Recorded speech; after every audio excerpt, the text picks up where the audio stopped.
Legendary star Dilip Kumar और सायरा बानो की कहानी तो सभी को पता है।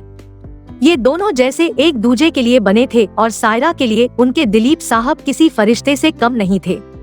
सायरा ने अपनी पूरी जिंदगी सिर्फ और सिर्फ दिलीप साहब को पति के रूप में चाहा और फैन गर्ल से लेकर उनकी पत्नी बनने तक का सफर पूरा किया।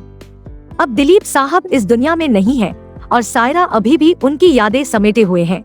दिलीप कुमार और सायरा बानो की लव स्टोरी जगजाहिर है और ये भी सभी को मालूम है कि उनके कोई बच्चे नहीं हैं।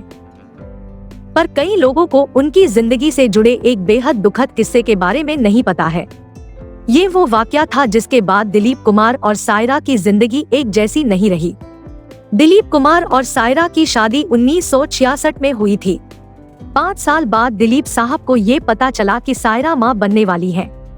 अधिकतर लोगों को लगता है कि सायरा कभी भी प्रेग्नेंट नहीं हुई, लेकिन ऐसा नहीं था।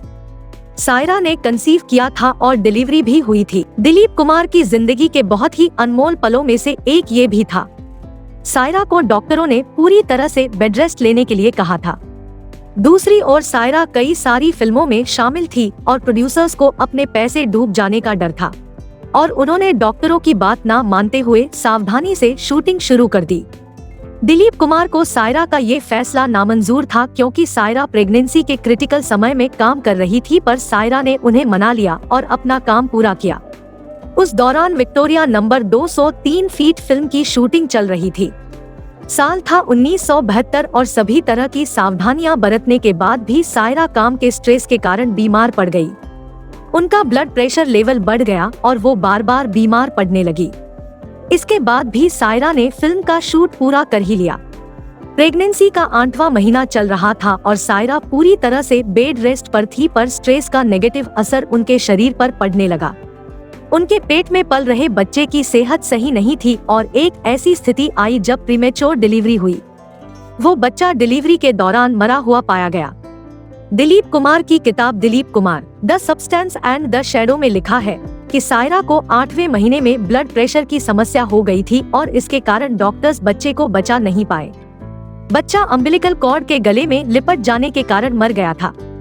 दिलीप कुमार और सायरा ने अपना बेटा ऐसे ही खो दिया। दिलीप और सायरा को इसके बाद औलाद का सुख नहीं मिला और उन्होंने भी इसे भगवान की मर्जी मान लिया। दिलीप कुमार और सायरा के लिए ये जिंदगी का सबसे खराब दौर था और दिलीप उस वक्त एकदम टूट गए थे। दोनों के बीच कुछ दूरियां भी आ गई थी।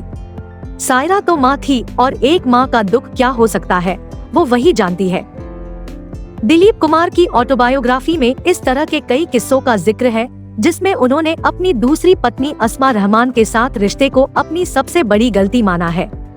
अस्मा और उनकी मुलाकात हैदराबाद में एक क्रिकेट मैच के दौरान हुई थी और इसके बाद सायरा के होते हुए उन्होंने दूसरी शादी कर ली थी। ये शादी 2 साल चली थी और उसके बाद दिलीप कुमार वापस सायरा के पास लौट आए थे। दिलीप कुमार और सायरा बानो की जिंदगी हमेशा एक दूसरे से जुड़ी रही और दोनों एक दूसरे से बहुत प्यार भी करते थे। दोस्तों, जानकारी अच्छी लगी तो वीडियो को शेयर करें और चैनल को सब्सक्राइब करके बेल आइकॉन दबा दें, क्योंकि हम आपके लिए ऐसे मजेदार किस्से लाते रहते हैं।